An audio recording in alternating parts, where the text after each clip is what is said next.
Deepali Ambegaonkar Patil Vedashree ॲडवेटच्या YouTube चॅनलमध्ये आपले सहर्ष स्वागत आहे। सध्या हिवाळा सुरू आहे आणि हिवाळ्यामध्ये वातावरणातील गारवा वाढल्यामुळे शरीर उष्माही वाढतो आणि त्यामुळे भूकही चांगली लागते। आयुर्वेदामध्ये असे सांगितले आहे की शरद आणि हेमंत ऋतूमध्ये पचनशक्ती ही सर्वात चांगली असते। त्यामुळेच ह्या ऋतूमध्ये पचायला जड आणि पौष्टिक आहार हा उत्तम आणि फायदेशीर ठरतो। म्हणून आपण ह्या ऋतूमध्ये शक्यतो पौष्टिक अशा बऱ्याच गोष्टी खातो। तर ह्या पौष्टिक गोष्टींपैकीच एक म्हणजे आज आपण बघणार आहोत तो म्हणजे सुकामेवा आणि डिंकाचा पौष्टिक लाडू। हा सुकामेवा आणि डिंकाचा पौष्टिक लाडू हा संपूर्ण शरीराचे पोषण उत्तम करतो आणि तो शरीराला बलही देतो। तर चला तर आपण बघूया की हा सुकामेवा आणि डिंकाचा लाडू कसा करतात। चला तर मग आपण बघूया की ह्या लाडूसाठी आपल्याला काय काय साहित्य लागते। ह्या लाडूसाठी आपल्याला किसलेले खोबरे, मखाने, खारीक पूड, बदाम, किसलेला गूळ, काजू, वेलची पूड, खसखस, तूप, अक्रोड, डिंक, भोपळ्याच्या बिया, अळीव, मेथ्या आणि जायफळ हे सामान लागते। ह्या प्रत्येकाचे प्रमाण हे डिस्क्रिप्शन बॉक्समध्ये दिलेले आहे। मखाने म्हणजेच कमळाच्या बिया असतात ज्यांना फुलवून त्यांना लाह्या केली जाते, त्यांना मखाने म्हणतात। गूळ हा शक्यतो सेंद्रिय काळा गूळ असावा। तूप हे शक्यतो गाईचे असावे। भोपळ्यांच्या बियांऐवजी मगज बीही घेऊ शकतो। बदामांमध्ये ममरा बदाम हे सर्वश्रेष्ठ असतात, त्यामुळे ते घेतले तर अजून फायदेशीर ठरते। बाजारात खारीक पूडही मिळते, परंतु त्यात भेसळ असण्याची शक्यता असते, म्हणून खारीक पूड शक्यतो घरी करावी। खारीक पूड करताना खारीक चांगली भाजून घ्यावी व नंतर तिच्यातील बिया काढून मग मिक्सरवर फिरवावी। तसेच ह्यामध्ये आपण गोडांबी, पिस्ता, मनुके, सुंठ, चारोळी ह्यासारखे इतरही पदार्थ घालू शकतो। तसेच कुणी कुणी ह्याच्यामध्ये गव्हाचे पीठही घालू शकते। आता आपण सर्व साहित्य वेगवेगळे भाजून घेणार आहोत। भाजून घेतल्याने ते पचायला हलके होतात आणि लाडू दीर्घकाळ टिकण्यासही मदत होते। साहित्य भाजताना ते करपणार नाही ह्याची काळजी घ्यावी। तसेच साहित्य निवडून स्वच्छ केलेले असावे। अळीव आणि मेथ्या ह्या चवीला कडू असतात, परंतु इतर सर्व पदार्थांमुळे त्यांचा कडवटपणा कमी जाणवतो। मखाने ह्या लाह्याच असल्यामुळे त्यांना थोडेसेच भाजावे आणि त्यामुळे ते खुसखुशीत होतात। डिंक हा तुपात तळून घ्यावा। तळल्यानंतर डिंक 3 ते 4 पट फुलतो आणि खुसखुशीत होतो। काही जण कच्चा डिंकही वापरतात, तोही चालू शकतो। आता आपण सर्व साहित्य तयार करून घेतले आहे। आता ह्या सर्व मिश्रणाला एकत्रितपणे मिक्सरवर फिरवावे व व्यवस्थित एकत्र करून घ्यावे। गरज पडल्यास थोडेसे तूप घालावे। आपल्या लाडूचे मिश्रण तयार आहे। आपण असाच हा लाडू वाटी चमच्यामध्ये घेऊनही खाऊ शकतो किंवा लाडू बांधूही शकतो। मखाने असल्यामुळे हा लाडू इतर डिंकाच्या लाडूप्रमाणे चिकट होत नाही, थोडासा कोरडा होतो, पण अधिक पौष्टिक होतो। चला तर अशा पद्धतीने आपला लाडू तयार आहे।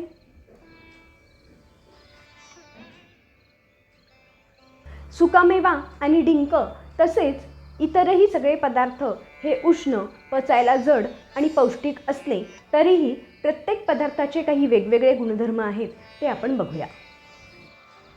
सर्वप्रथम आपण अक्रोड बघूया।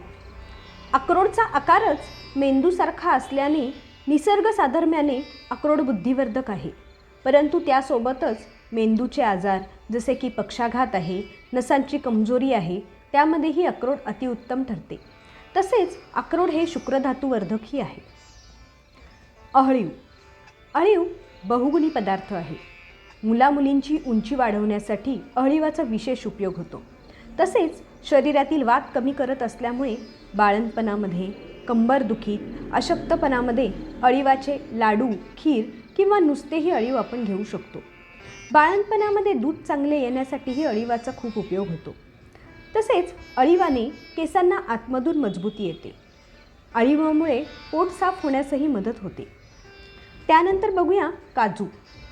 काजू हे उष्ण, पौष्टिक आणि शुक्रधातुवर्धक असे ठरतात.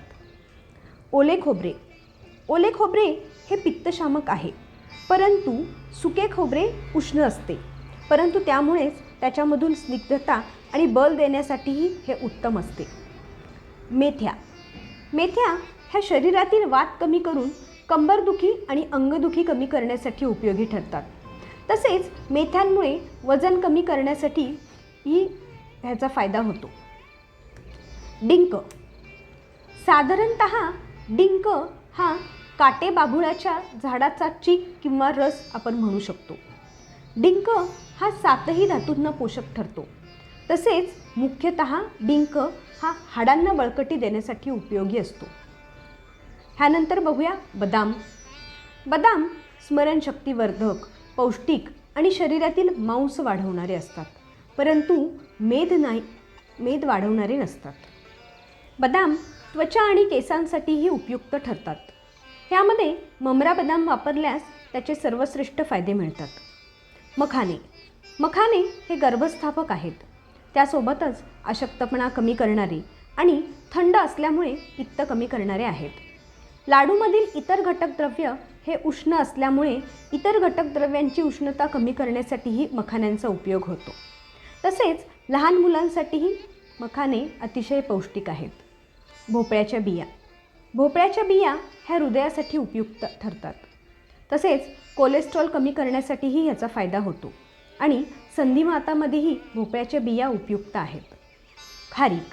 खारीक ही विशेषतः हाडांना आणि केसांना आतमधून मजबूती देण्याचे काम करते. त्यामुळे ज्यांचे केस गळत असतील किंवा ज्यांची हाडं आतमधून ठिसूळ झाले असतील त्यांनी खारकेचे प्रमाण ह्याच्यामध्ये अधिक ठेवावे. गूळ. गूळ हा शक्यतो जुना गूळ असावा.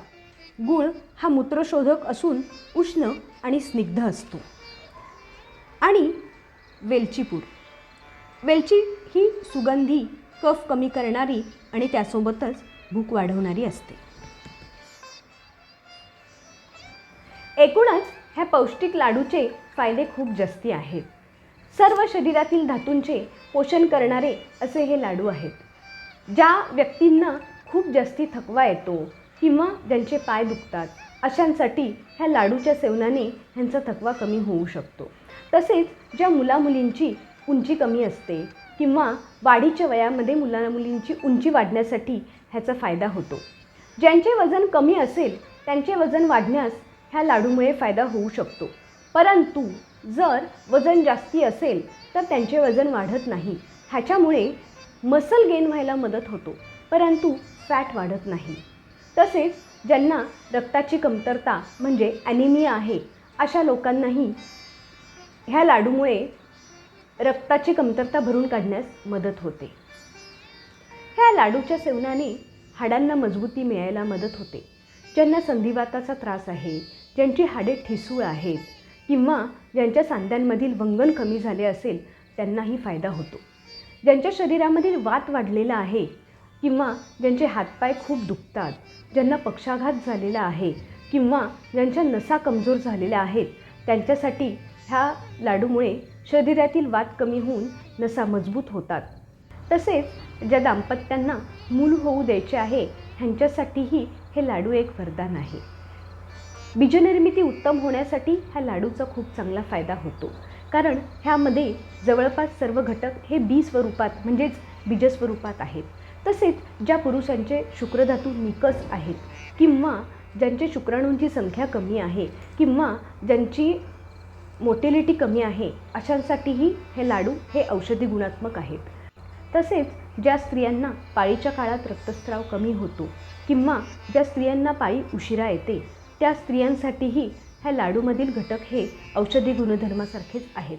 तसेच मुलींना पाळी येण्याच्या काळामध्ये किंवा पाळी जाण्याच्या काळामध्ये म्हणजेच रजोनिवृत्तीकालीन समस्यांमध्ये ह्या लाडूचे खूप फायदे होतात.